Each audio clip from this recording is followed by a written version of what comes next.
Welcome back. રાજકોટની વાત કરીએ તો રાજકોટ શહેરમાં કાયદાના રક્ષક જ ભક્ષક બન્યા હોવાની ઘટના સામે આવી છે।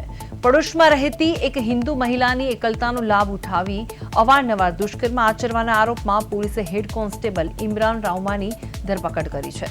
પીડિત મહિલાએ મીડિયા સમક્ષ રડીને પોતાની આપવીતી જણાવતા આક્ષેપ કર્યો છે કે આરોપી હેડ કોન્સ્ટેબલ હતો અને તેને અશ્લીલ વિડીયો બનાવી બ્લેકમેલ કરવાનું શરૂ કર્યું અને તેની દીકરી સાથે પણ અડપલા કરીને બંનેને જાનથી મારી નાખવાની પણ ધમકી આપી। આ મામલે પીડિતાએ વિશ્વ હિન્દુ પરિષદનો સંપર્ક કરીને મદદ માંગી। વીએચપી આ ઘટનાને ગંભીરતાથી લઈને હિન્દુ દીકરીઓને આવા તત્વોથી ન ડરવા અને મુશ્કેલીઓના સમયે તેમનો સંપર્ક કરવા સંદેશ આપ્યો છે। હાલ પોલીસ કર્મી સામે ગંભીર ગુનો નોંધતા રાજકોટમાં મામલો વધારે ગરમાયો છે।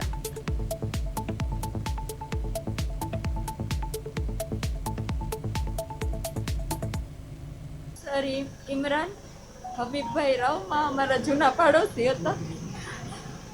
હું એક રાતમાં મમ્મીના ઘરે રોકાવા ગઈ હતી ત્યારે ઘરની બાજુમાં ટેલર છે, લેડીઝ ટેલર, ત્યાં બ્લાઉઝ સીવડાવવા હું બેઠી હતી। આવી ધર્મી ન્યા જ બેઠો હોય છે, એની બેઠક ન્યા જ છે, લેડીઝનો ધંધો તો એ ન્યા જ બેઠો હોય છે, ટેલર લગભગ એના સપોર્ટમાં જ છે।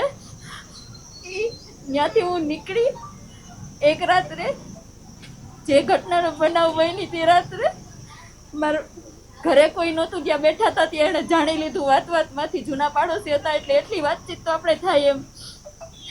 પછી તરત જ પાછળ આવીને મૂંગો દઈને બધાયના બ્લોક સરખા જ છે એટલે રૂમ ખબર જ હોય ને ક્યાં છે ક્યાં શું છે, એટલે સીધો ત્યાં લઈ ગયો અને મારું પહેલાં તો ટોક કાઢી નાખ્યું। એટલે હું કાંઈ કરી ન શકું। મારા પપ્પા એક જ અને મારી ઢીંગલી ઘોડિયામાં સૂતી હતી। પછી મેં ટ્રાય કરી મને બચાવવાની, એનું ફાટેલું ટી શર્ટ મારી પાસે હતું, મેં રજૂ કરી દીધું ત્યારે એ ટી શર્ટ કાઢીને એણે મને મૂંગો દીધો। પછી મારી સાથે ન કરવાના કામ કરી રહી રાતે। પછી એ જ હાલતમાં મારા ફોટા ને વિડીયો લેતો હતો। મારા પપ્પાને ઉધરસ આવતા એ ભાગી ગયો ટી શર્ટ વગર જ, એટલે ભગવાનને ક્યાંક કરવું હશે તો એ ટી શર્ટ મારી પાસે રહી ગયું। પછી હું ડરી ગઈ એટલી કે હું મારા ઘરે જતી રહી। પછી ત્યાંથી 2 દિવસ સુધી એને રેકી કરીને મારું સાસરાનું ઘર જ્યાં છે, જ્યાં હું ને મારા ઘરવાળાને અમે ભાડે રહેતા હતા, જેવો મારો ઘરવાળો બહાર જાય એવો ઘરમાં ઘૂસી જાય, મારી ઢીંગલીની સામે મારી સાથે ન કરવાના કામ કરે, વિડીયો બતાવીને તારા સાસરિયાને બતાડી દઈશ, વાયરલ કરી દઈશ, આમ કરી નાખીશ, એમ કરી નાખીશ, ડેરીએ મારા માણસો રહે છે, છરીએથી મારી નાખીશ, ન હોય એવી ધમકી આપી આપીને અવારનવાર। તોય હું સર એટલી સ્ટ્રોંગ છું ને, હું બીવું નહીં એમ, પણ એ પોલીસ હતો, એક જ ધમકી દે, પોલીસ તું કાંઈ ન બગાડી લે, તારે જ્યાં દોડવું હોય ત્યાં દોડી લે છે, બધા અમારા જ હોય।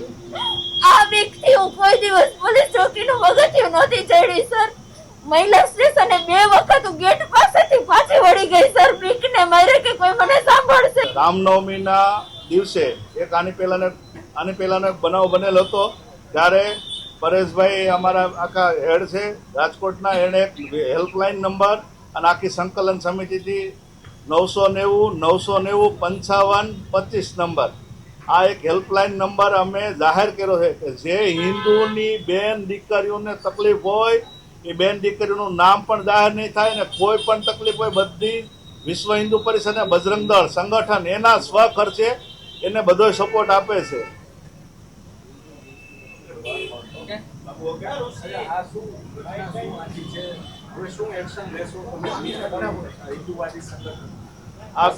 આ બેનનો હેલ્પલાઇન નંબર ઉપર ફોન આવ્યો એટલે અમારા કાર્યકર્તા જયદીપભાઈ અને વૈશાલીબેન, જયદીપભાઈ અને વૈશાલીબેન એ લોકો સીધા બેનના ઘરે ગયા।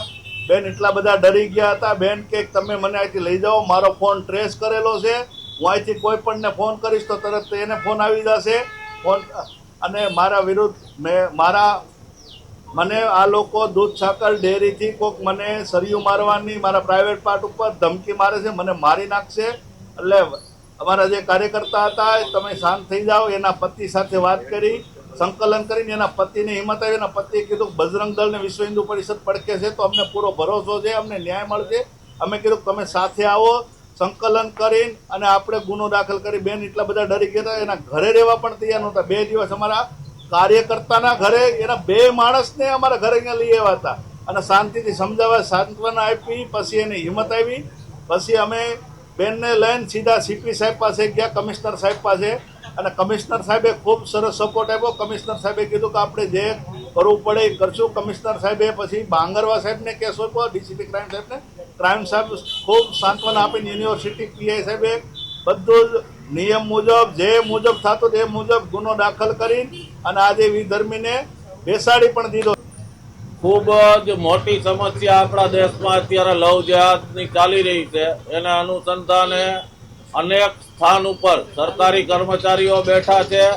એ પણ જેને મદ્રેસામાંથી શીખવાડવામાં આવે છે એ મુજબના રસ્તે ચાલી અને ઉપરાષ્ટ્રપતિ કે રાષ્ટ્રપતિ કે ચૂંટણી પંચના સીઈઓ, ન્યાયમૂર્તિઓ, રજિસ્ટ્રાર ઓફિસમાં કે પોલીસ ખાતામાં જે આવા વિધર્મીઓ છે એના પદનો દુરુપયોગ કરી હિન્દુ બેન દીકરીને ફસાવાનું ષડયંત્ર એક ચાલી રહ્યું છે અને વારંવાર આપણી સૌની સામે એ ઉજાગર થઈ રહ્યું છે.